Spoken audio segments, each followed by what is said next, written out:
فاشا كنت برضو عن طريق العثمان لأنه كان نعم تكلمنا عنها برضو للتوثيق. دي أنا قاعد في البيت على عثمان أحيانا بيرسل لي إذا في حاجة هامة عايز يفرجني عليها.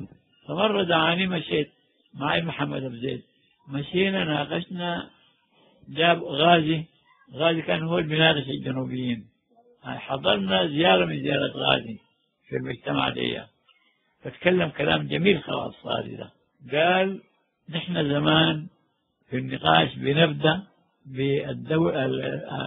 الحكم والدولة، الإسلام دولة يعني، فقال بنختلف من أول اجتماع.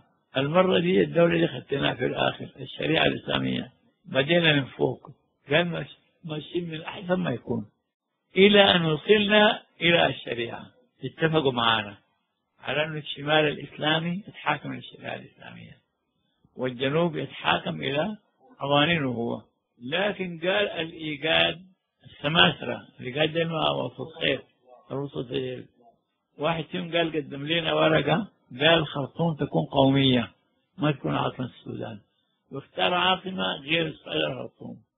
قال الورقة دي لسه ما ناقشناها لكنها خطيرة حنناقشها الدور الجاي.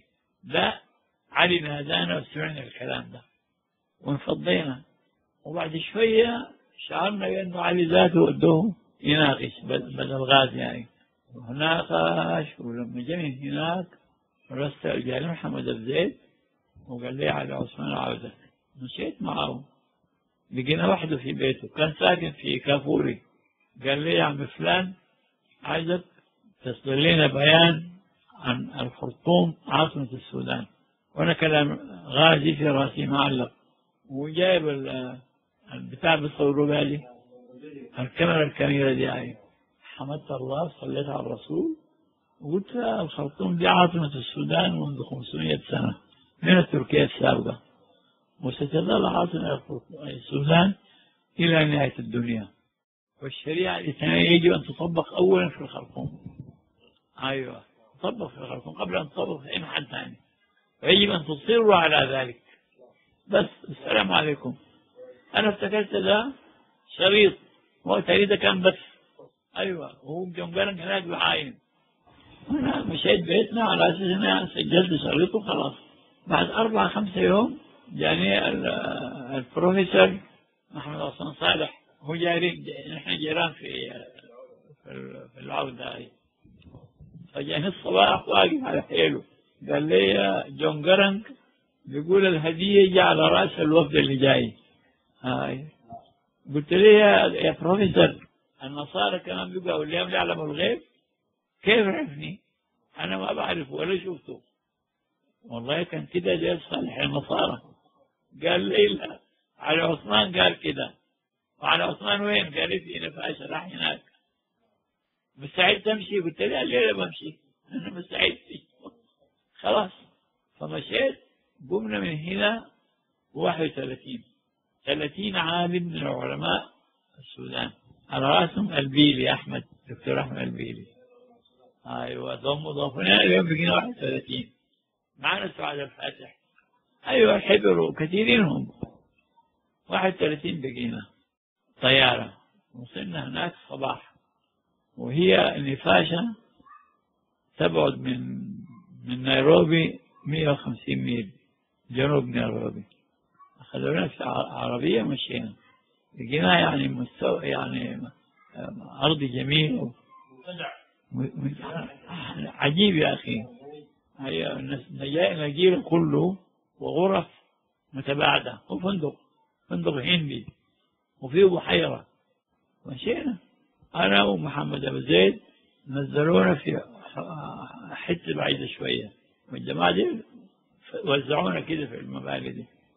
وجينا قبل المغرب، قال في لقاء مع علي. احنا وصلنا قبل الظهر، صلينا الظهر والعصر، اخذنا لنا نومه كده، جونا وقالوا تجوا حسا. مشينا في صالة كبيرة جدا، قعدنا لقينا علي معاه يمكن 15 من أولاد الدكاترة دين، وزراء وكده، بعدين فنيين بتوع تصوير وحاجات كده، وناس قرآن كمان. جلسنا جلسة كانت لطيفة جدا. أنا لقيت المنصة على رأسها واحد كان سفير في الرياض، لقيته وزير وقاعد مع علي هناك، عرف لي نفسه، فجينا قعدونا في المنصة ذاتها، الوزير ده وأنا، وبعدين جنبي علي، وبعدين نافع، سعاد الفاتح كده، واخواننا الباقيين في باقي المنصة باقي الغرفة. فقالوا لي شيخ البيلي اقرا لنا قرآن. أحمد قرأ سورة طه قراءة جميلة. قام الوزير ده قال لي يا عم فلان افتح لنا الجلسة دي. حمدت الله، صليت على الرسول، قلت أنا والله تفاءلت بسورة طه، لأن هي التي أدخل بها مصعب بن عمير رضي الله عنه الأوس والخزرج في الإسلام. سورة طه دي كان بيقرأها في يوم واحد، أسلمت قبيلتين بسورة طه دي، ولذلك نتفائل جدا في رحلتنا دي.